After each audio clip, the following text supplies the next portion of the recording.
We weren't supposed to hear anything that deep. Not at 20,000 feet, but the recording hasn't stopped since. And sometimes, I swear, it gets louder. You think silence rules the ocean down there? That nothing human could ever exist in that crushing dark. That's what they told us too. Then came the voices. If you're listening now, I need you to understand, this isn't a story. It's a warning, okay? And maybe it's already too late. We'd been at sea for 3 days before the real descent began. Locked inside a steel capsule, no bigger than a studio apartment. Life in the sub was claustrophobic, but weirdly ordinary. Tint, coffee, recycled air, the hum of machinery that never shut up. The crew kept spirits alive with cheap jokes.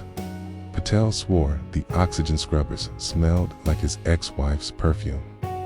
And the captain quipped back, at least something down here still loves you.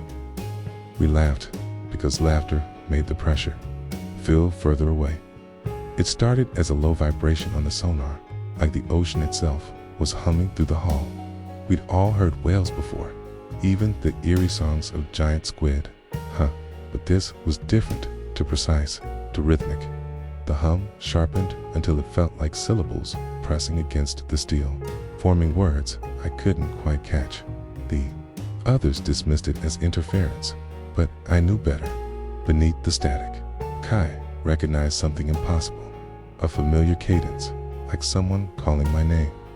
That's when the laughter died, and silence finally claimed the cabin. At first, the voices were distant, like echoes trapped in the water. But then they sharpened, slipping past the static, speaking names, our names.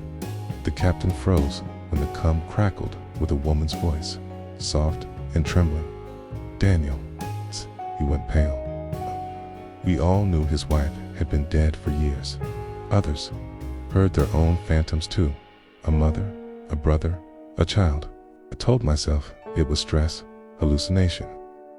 But I'd read about anomalies like this in classified hydroacoustic files, files stamped with warnings.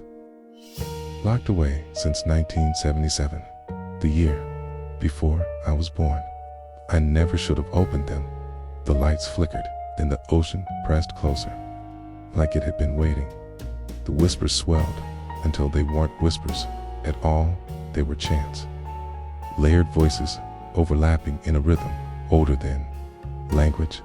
Every speaker vibrated with the sound, rattling loose screws and shaking coffee cups. Then Rivera's face drained of color. He muttered, "That's me. I'm in there," my voice. We strained to listen, and he was right.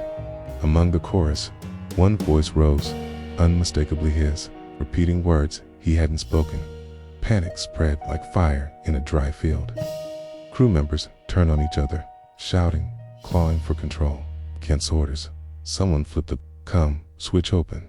The instant he answered back, the sea responded. The pressure alarms screamed, red lights painting the cabin in a frantic glow. Water seeped through the seals, hissing like snakes in the dark. And over it all, the voices rose, no longer scattered or broken, but unified. They spoke in perfect clarity, a single phrase that carved itself into my skull. We remember, men, shouted, begged, prayed. I felt my lungs collapse under the weight, my vision blurring as steel groaned around us. Somehow, I was pulled out, unconscious, but survival didn't mean escape.